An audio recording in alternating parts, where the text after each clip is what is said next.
Nigerian Salihu Uba appointed as force commander for the UN mission in Liberia, and hip hip hooray for South Africa as the new chair of the Group of 77. Ghana and Togo collaborate on a water project, and another Nigerian wins international honors in Dubai. We're having a flashback Tuesday with all our most noteworthy pieces from 2014, appointments and recognition. Today on EO Reports.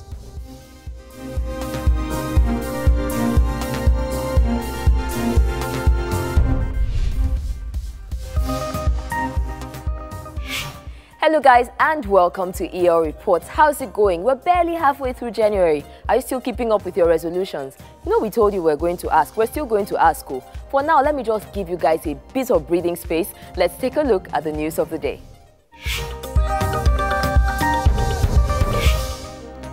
United Nations Secretary-General Ban Ki-moon in New York has declared Major General Salihu Uba of Nigeria as the force commander for the UN's mission in Liberia, according to a statement by Stephanie Dujarric. According to the Nigerian news agency NAN, General Uba served as the commander of Training and Doctrine Command in the Nigerian Army and was commandant of the Nigerian Army Peacekeeping Center from 2013 to 2014. The graduate of War College, Nigeria, served in the capacity of Director for Veteran Affairs in the Nigerian Ministry of Defense between 2012 and 2013. The statement by the UN Secretary-General, quoted by Dujarric, informs us that Uba will succeed Major General Leonard Ngondi of Kenya, who will complete his tour of duty on February 25, and who was also congratulated by the Secretary-General for his exemplary service and commitment in the memo. The newly appointed Uba is familiar with Liberia, as he also served as sector commander with the UN mission in Liberia from 2010 till 2012. Very distinguished career so far, and we wish him many more accolades in this new mission. Congratulations, sir.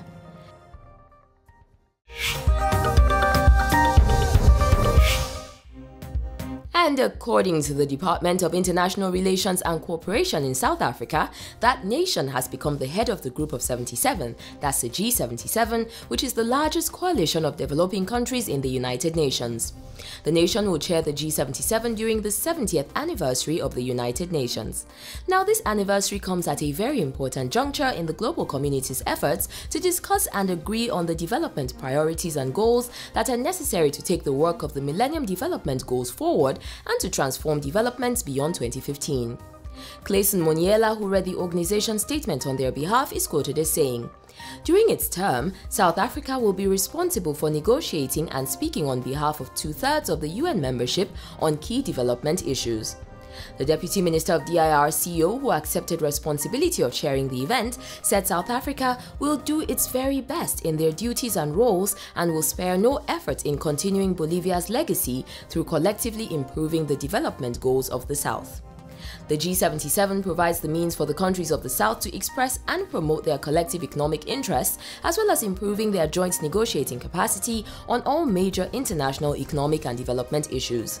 It also strengthens South-South cooperation and technical cooperation among developing countries.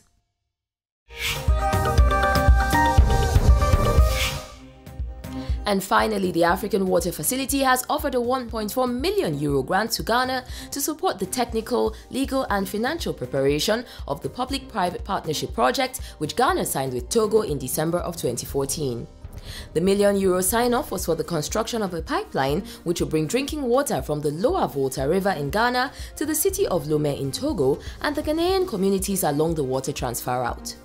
In addition to the AWF support, the African Legal Support Facility will also support the initiative with a €0.7 million grant to help prepare the project. The Ghana Water Company Limited shall act as the executing agency of the project. According to AWF's coordinator Akisa Bari, the signing of the MOU marks the beginning of the realization of an idea hatched in the 1970s to provide sustainable drinking water from Sogakope in Ghana to the residents of Lomé, as well as the Ghanaian communities along the transboundary pipeline. The signing of the MOU by both countries in Lomé has set the pace for the launch of the project development studies, including a feasibility study, as well as a social and environmental impact assessment and the provision of a transaction advisory service.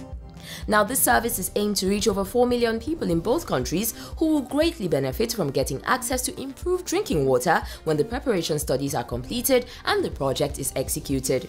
The grants by the two institutions will pave the way for the mobilization of 100 million euros from the private sector for the water supply infrastructure investments under a public-private partnership agreement. The grants will also be beneficial for Togo's groundwater supply sources for the city of Lomé and surrounding communities, which already face threats of depletion and deterioration due to overexploitation. Ghana's huge Lower Volta River, which empties into the Gulf of Guinea, has ample fresh water to support Togo's scarce surface water sources, and this project is an exercise of sharing and sub-regional cooperation.